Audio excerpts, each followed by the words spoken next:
우리 로마서 8장을 통하여 하나님의 은혜의 이 마지막 주제로서 이제 하나님의 영, 성령에 관하여 살펴보고 있습니다. 어제는 성령의 역사하심으로 해방, 또 율법의 이루심을 말씀하고 그 이루심은 생각에서 시작된다고 했습니다. 그리고 마지막으로 9절을 통해 성령이 내주하여야 그리스도인이라 하였습니다. 성령의 역사하심에 있어서 그 성령의 내주하심은 성령론과 관련해서 매우 중요합니다. 성령의 내주하심으로 진정한 그리스도인임을 증명합니다. 요한복음 14장 17절에 이런 말씀이 있습니다. 그는 진리의 영이라 세상은 능히 그를 받지 못하나니 이는 그를 보지도 못하고 알지도 못함이라. 그러나 너희는 그를 아나니 그는 너희와 함께 거하시며 또 너희 속에 계시겠음이니라 라고요. 놀랍지 않습니까? 세상이 받지 못하는, 또 세상이 보지도 못하고 알지도 못하는 그 진리의 영이신 성령님을 우리는 알 뿐 아니라 그 성령님이 함께 거하시고 아예 우리 속에 계시는 거예요. 이 성령님이라는 이 선물은 우리가 처음으로 회개하고 예수님을 믿을 때 주어지는 최초의 복입니다. 가장 좋은 것이죠. 구약의 선지자나 왕처럼 어떤 특별한 임무를 위해 성령의 기름 부음을 받는 경우도 있지만 이 성령님이 개인적으로 내주하시는 것은 모든 성도가 누리는 특권입니다. 신명기를 한번 민수기를 한번 찾아볼까 하는데요. 성경 있으신 분 민수기 11장 한번 보시죠. 민수기 11장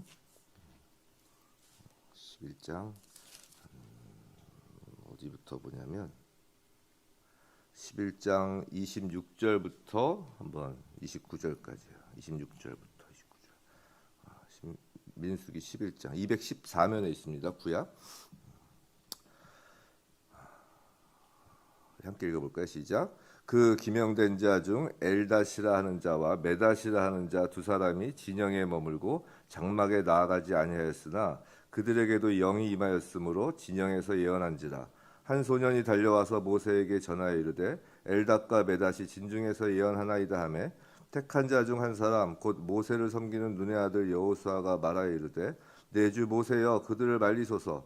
모세가 그에게 이르되 내가 나를 두고 시기하느냐. 여호와께서 그의 영을 그의 모든 백성에게 주사 다 선지자가 되게 하시기를 원하노라. 아멘.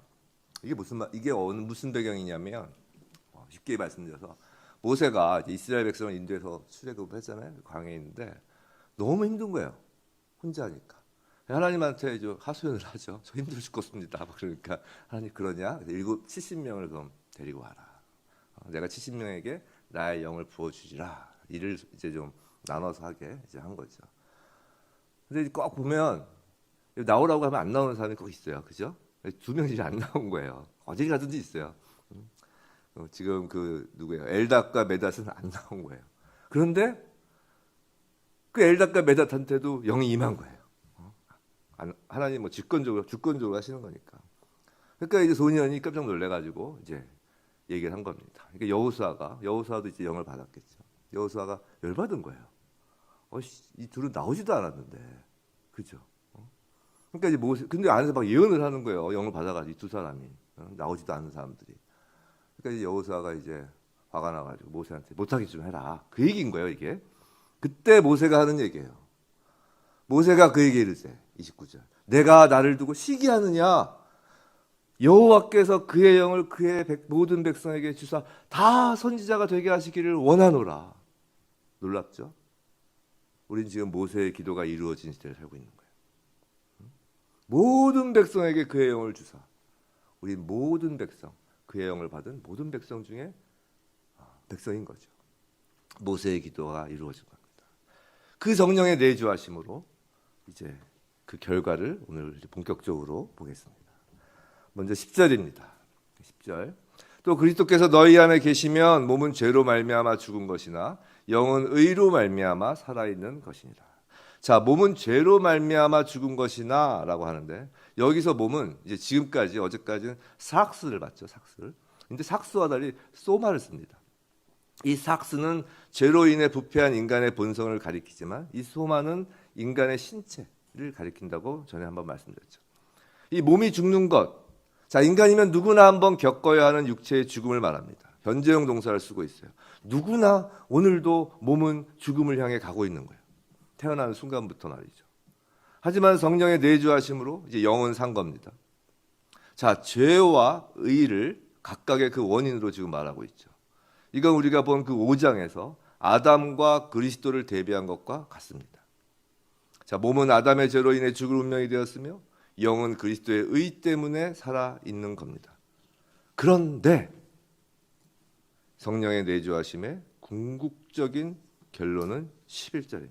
특히 몸에 관하여 말이죠. 11절, 예수를 죽은 자 가운데서 살리신 이의 영이 너희 안에 거하시면 그리스도 예수를 죽은 자 가운데서 살리신 이가 너희 안에 거하시는 그의 영으로 말미암아 너희 죽을 몸도 살리시리라. 11절에서 다시 한번 삼위일체의 세 위격이 언급됩니다. 부활시키시는 성부, 부활하신 성자, 그리고 부활 능력의 성령이죠. 11절 후반부, 너희 거하시는 그의 영으로 말미암아 너희 죽을 몸도 살리시리라. 이 내주하시는 성령님은 우리 몸에 부활 생명을 주시는 겁니다. 우리 몸에요. 이것은 우리의 죽은 몸이 소생해서 현재 이런 물리적 상태로 회복돼서 또다시 죽게 되는 그런 몸이 아닙니다. 영원히 죽지 않는 모든 연약함, 질병, 고통, 부패, 사망으로부터 해방된 몸, 실제로 새롭고 영광스러운 몸으로 살리시는 겁니다. 많은 신학자들은 이 변화산에서 그 변화된 예수 그리스도의 신비한 그 몸, 그 베드로와 요한과 야고보가 그 모습을 보고 그곳에서 그냥 초막 찍고 살자고 할 정도의 그 영광스러운 몸과 같을 것이라고 생각하죠. 이것이 내주하시는 성령님의 역사십니다. 몸에 영원한 생명, 부활 생명을 주시는 거예요. 바울은 성령의 역사하심과 함께 어제처럼 이 땅에서 우리의 자세를 이어서 말하고자 합니다. 어제는 우리를 죄와 사망으로부터 해방시킨 성령님으로 말미암아 율법의 요구를 이루려 하신다고 했습니다. 그리고 그 영의 일을 생각해야 한다고 어제 말씀했죠. 오늘은 영으로서 몸의 행실을 죽이라고 합니다. 부활 생명을 주시는 성령님께서 지금 오늘 우리에게 요구하시는 것은 영으로서 몸의 행실을 죽이라고 하는 거예요. 정말로 하나님은 우리의 이 땅에서의 그 거룩을 절대 포기하지 않으십니다. 12절 13절입니다. 그러므로 형제들아 우리가 빚진 자로 돼 육신에게 져서 육신대로 살 것이 아니니라. 너희가 육신대로 살면 반드시 죽을 것이로되 영으로서 몸의 행실을 죽이면 살리니. 번역된 우리말 성경을 이렇게 12절을 읽으면 이 원어의 의미를 제대로 좀 살리지 못하고 있어요. 이 12절에서 육신에게 져서에서 이 지다라는 단어는 육신에게 지다라는 단어는 원어에 없어요. 이것을 원어에 따라 해석하자면 이런 겁니다. 우리는 성령에 대하여 빚을 진 것이지 육신에 대하여는 아무것도 빚지지 않았다는 거예요. 여기서 육신은 삭스입니다. 그러니 이제 육신에 대해 빚진 자처럼 살지 말라는 거죠. 아마 큰 빚을 져본 경험 있는 사람은 이 말의 뉘앙스를 금방 알 겁니다. 빚쟁이에게 쫓기며 사는 인생. 사는 것이 사는 게 아니에요. 13절 육신에게 빚져서 육신대로 살면 꼭 그렇다는 겁니다. 아주 죽는다는 거예요. 근데 우리가 빚진 대상은 육신이 아닌 성령입니다. 부활 생명, 영원한 생명의 빚을 진 겁니다. 우린 영원한 생명의 빚을 지었어요. 그럼 이제 성령에 대한 채무자로서의 책임이 생기죠. 이제 빚을 갚아야 하는 거예요. 원래 빚 갚는 것이 쉬운 일이 아니죠. 그 빚을 갚는 것을 바울은 영으로서 몸의 행실을 죽이는 것이라고 하고 있는 거예요. 그럼 죽이는 것이라고 하니까 이교도처럼 고행을 한다거나 막 금욕주의를 말하는 건가? 기독교는 그런 것이 아니라고 했습니다. 이 원어적 의미를 알고 읽으면 바울의 이 묘사에 또다시 감탄합니다. 여기서 몸의 행실이라고 할 때 보면 다시 삭스가 아닌 소마를 씁니다. 즉 몸의 행실이라고 할 때 이 몸은 중립적인 표현을 쓰는 거예요. 이해가 되셨죠? 중립적인 표현을 쓰는 거예요. 말 그대로 우리 몸을 통하여 이루어지는 모든 우리의 일상의 행실입니다. 그래서 죽이면 어떻게 살아요? 아니, 설마 그래도 우리가 그리스도인인데 우리가 아무리 나쁜 짓을 한다고 해도 하루 24시간 나쁜 짓만 하고 살지는 않잖아요. 그렇죠? 몸의 선한 행실도 죽이면 안 되잖아요. 그래서 죽이다라는 원어는 죽이다라는 뜻 외에 사형 선고 집행을 위해 넘겨주다라는 의미가 있어요. 이 넘겨주다. 자, 사형 선고 그리고 집행을 위해서 넘겨지면 어떻습니까? 완전히 통제되죠. 그죠? 몸의 행실을 완전히 통제하는 겁니다. 성령으로서 완전히 통제하는 겁니다. 성령이 내주하신 그리스도인이라면 그 성령의 요구에 따라 우리의 모든 몸의 행실을 장악하라는 거예요. 몸의 행실을 완전히 통제하라는 겁니다.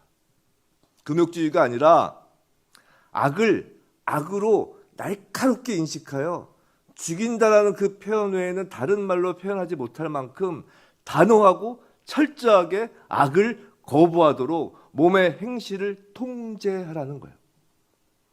어제는 생각이었죠. 오늘은 몸의 행실인 거예요.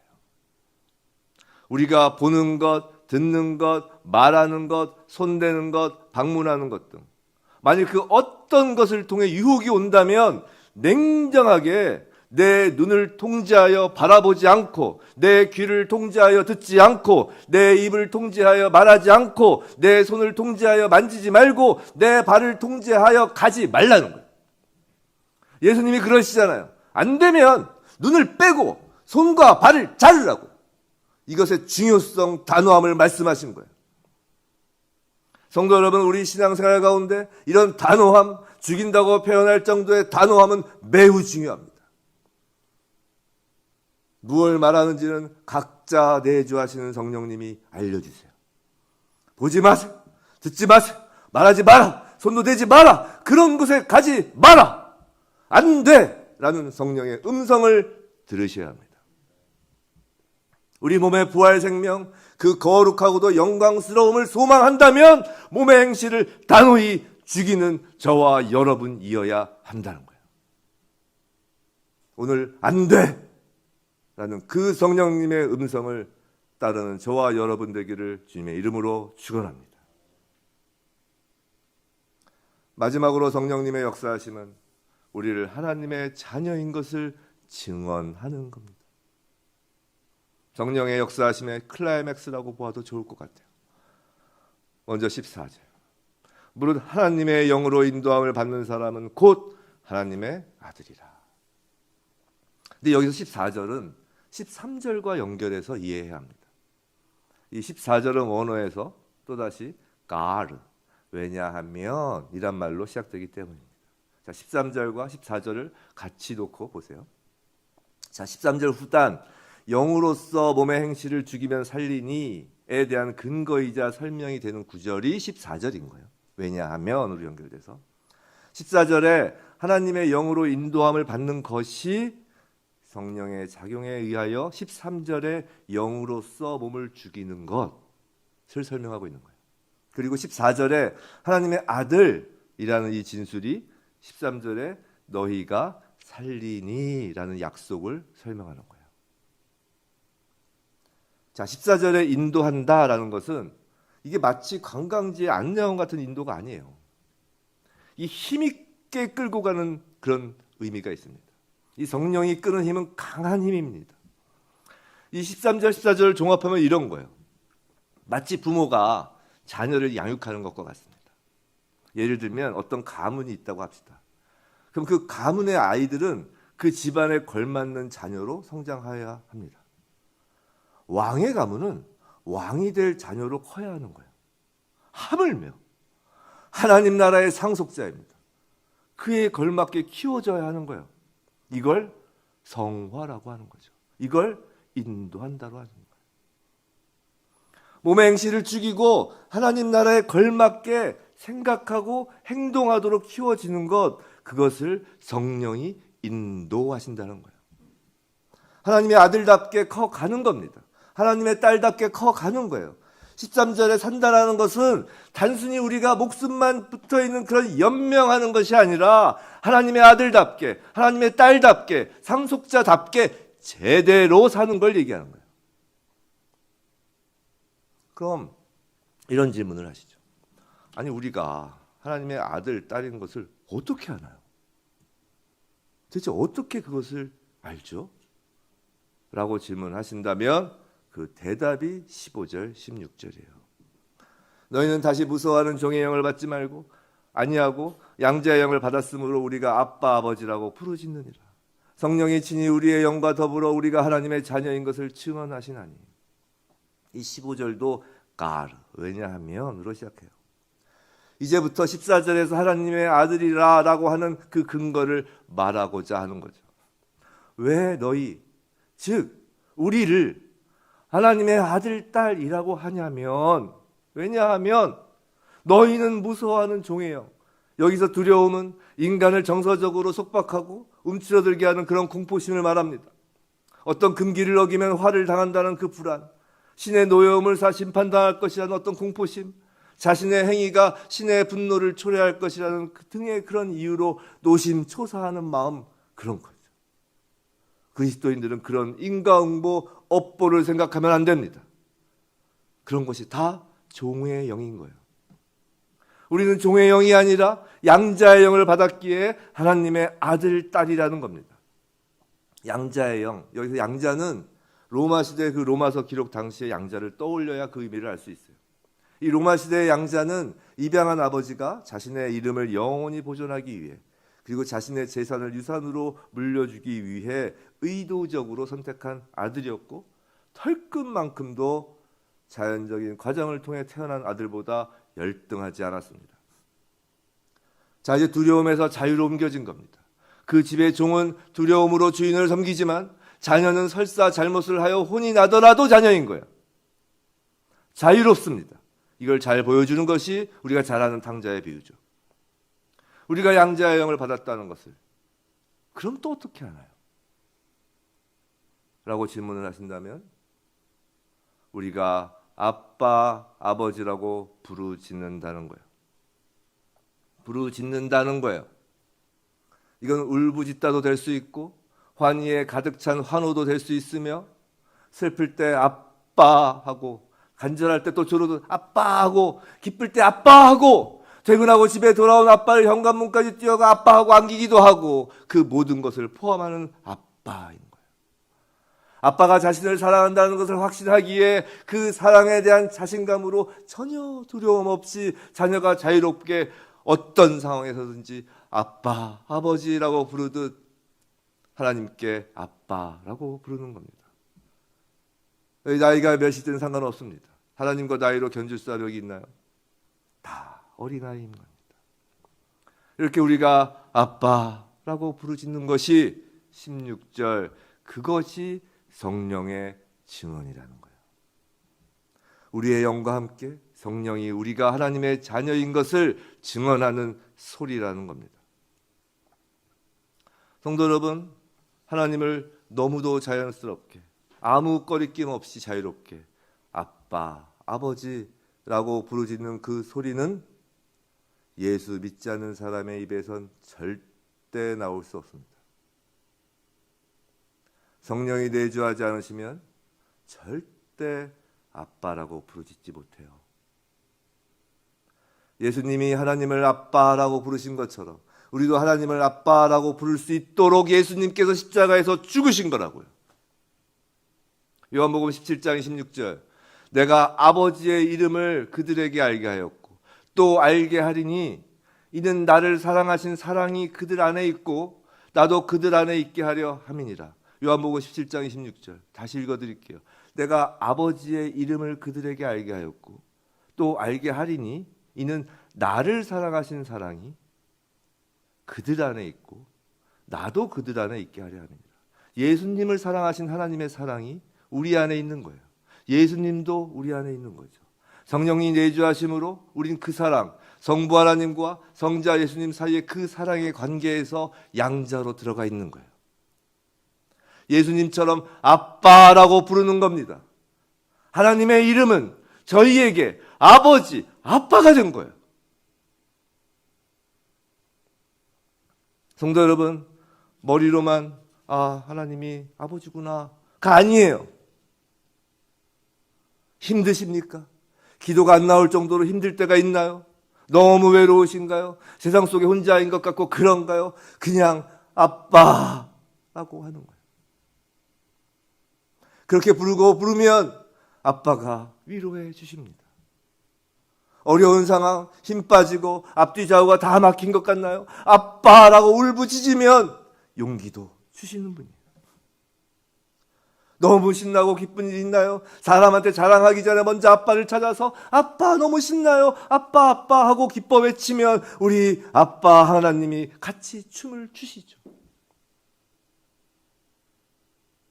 우리의 아버지, 우리의 아빠라는 그 부르짖음의 끝은 환호성입니다. 17절, 자녀이면 또한 상속자 곧 하나님의 상속자요 그리스도와 함께한 상속자니 우리가 그와 함께 영광을 받기 위하여 고난도 함께 받아야 할 것입니다. 그리스도와 함께 영광을 받는 상속자인 거예요. 예수님 재림하실 때 예수님과 함께 환호성 소리로 찬양하며 아빠 아빠 아바 아버지 소리 높여 부를 것입니다. 생각해 보세요. 이 땅에서도 하나님을 아빠 아버지라고 부르는 신분으로 우린 사는 거예요. 잊지 마셔야 합니다. 우린 비록 아직 땅에 발은 붙이고 살지만 신분은 하나님을 아빠라고 부르는 신분인 거예요. 천사도 그렇게 못 부릅니다. 그 무엇도 하나님을 아빠라고 부르지 못해요. 오직 예수님과 우리뿐이에요. 그 신분을 유지하려면 당연히 고난이 있죠. 이에 대해서는 내일 이어서 할 겁니다. 잊지 마시기 바랍니다. 오늘 하루 잊지 마시기 바랍니다. 하나님의 아들, 딸임을 잊지 마시기 바랍니다. 그리고 어떤 상황이든 그저 아빠라고 부르짖어야 하는 거예요. 우리가 아버지라고 하는 그 한마디에 성자 하나님의 그 모든 십자가의 구속사역과 성령 하나님의 그 모든 역사하심이 담겨 있는 거예요. 아빠 그 한마디에 그 모든 것이 담겨 있는 거라고요. 우리 아버지는 그렇게나 우리를 사랑하신 겁니다. 우리 입에서 아버지라는 그 말을 그토록 듣고 싶으셨던 거라고요.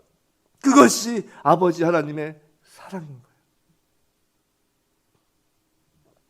부디 저와 여러분 모두 하나님 아버지께서 언제 무슨 일이든 아빠라 부르짖으며 달려가고 아버지의 거룩한 자녀답게 매일 몸의 행실을 죽이며 성장하는 하나님의 귀한 자녀 되길 주님의 이름으로 축원합니다.